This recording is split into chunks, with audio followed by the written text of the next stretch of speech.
E aí galera, tranquilo? O vídeo de hoje então será sobre circuitos elétricos.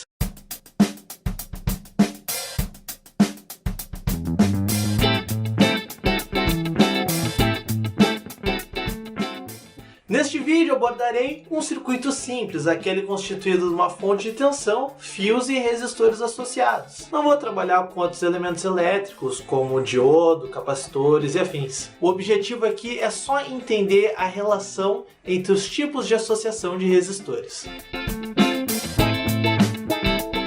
Quanto mais comprido for o fio elétrico, mais difícil será para o elétron atravessá-lo. Outra coisa que influencia é a área de seção reta do fio. Um fio largo nada mais é que um corredor mais largo para o elétron atravessar. Ou seja, a resistência elétrica vai ser inversamente proporcional à área de seção reta do fio. E por último, a última coisa que vai influenciar a resistência de um resistor é a resistividade do material. Quanto maior a resistividade elétrica, maior será a resistência. Antes de falar da associação de resistores, vamos entender como é que funciona esse circuito elétrico. A fonte de tensão é responsável por dar energia aos elétrons para que esses se movimentem ao longo do circuito. O elétron, ao passar por dentro de um resistor, ele colide com os átomos desse fio, produzindo então energia térmica ou calor sendo dissipado por esse resistor. Nós chamamos isso de efeito Joule, que a gente vai trabalhar um pouquinho depois nesse vídeo. Ao ligarmos uma fonte de tensão num circuito,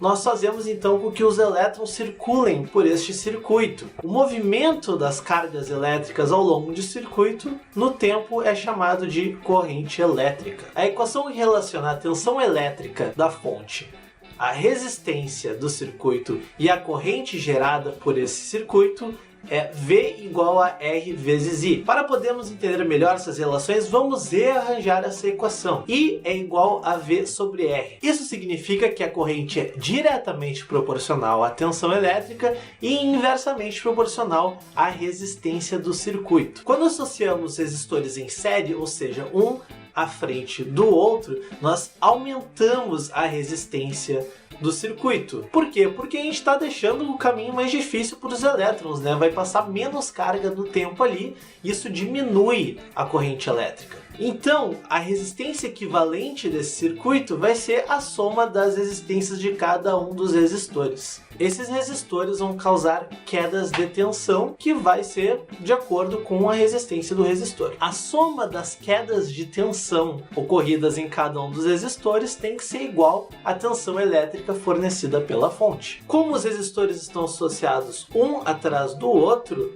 a corrente elétrica que passa em cada um desses resistores vai ser a mesma. Afinal, é o único caminho que os elétrons têm para passar, ou seja, não vai ter nenhuma corrente elétrica por outro caminho. O outro tipo de associação de resistores é a associação em paralelo. Resistores associados em paralelo, ao invés de estarem um na frente do outro, eles estão associados de uma maneira que o elétron pode, entre aspas, optar por um caminho ou outro. Perceba que ao adicionarmos resistores em paralelo, nós estamos facilitando a vida dos elétrons para conseguirem atravessar o circuito. Afinal de contas, a gente está dando mais opções para ele circular, não tão somente aquele único resistor, ele pode passar por outros resistores agora. Então, no final das contas, quando adicionamos resistores em paralelo, nós diminuímos a resistência equivalente do circuito. Para calcularmos a resistência equivalente de um circuito de resistores associados em paralelo, nós vamos dizer que o inverso dessa resistência equivalente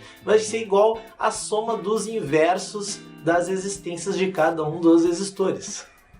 Claro que num circuito um pouco mais complexo, nós não vamos ter somente um tipo de associação de resistores. Uma parte do circuito pode estar associada em série e os outros resistores do circuito em paralelo. Num circuito de resistores associados em paralelo, a tensão elétrica sendo aplicada a cada um desses resistores é a mesma. Porém, perceba que os elétrons não passam todos pelo mesmo caminho, logo a corrente elétrica não é a mesma. Como a corrente elétrica se distribui pelos resistores em paralelo, nós vamos dizer que a corrente elétrica total do circuito vai ser a soma das correntes passando por cada um dos resistores. Lembra que eu falei sobre o efeito Joule? Ao passar pelo resistor, o elétron colide com os átomos do fio desse resistor.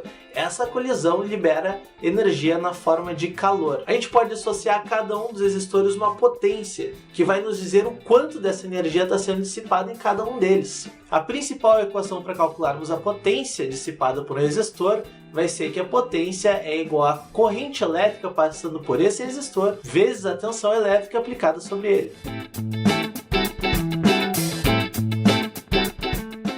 Então por hoje é isso aí, vamos lembrar então de curtir lá a nossa página do Face, se inscreve no canal do YouTube, né? Eu tô botando aqui o link da página do Face, aqui está o nosso e-mail para contato. Lembrando que a gente trabalha com aulas de física, química, geografia, história, português, literatura, redação, tudo que cai no Enem a gente cobre aqui. A gente também trabalha com reforço escolar, só entrar em contato que a gente pode marcar a sua aula particular. A gente atende videoaula, a gente vai em casa, a gente leva a aula para o aluno. E é isso aí, galera, valeu!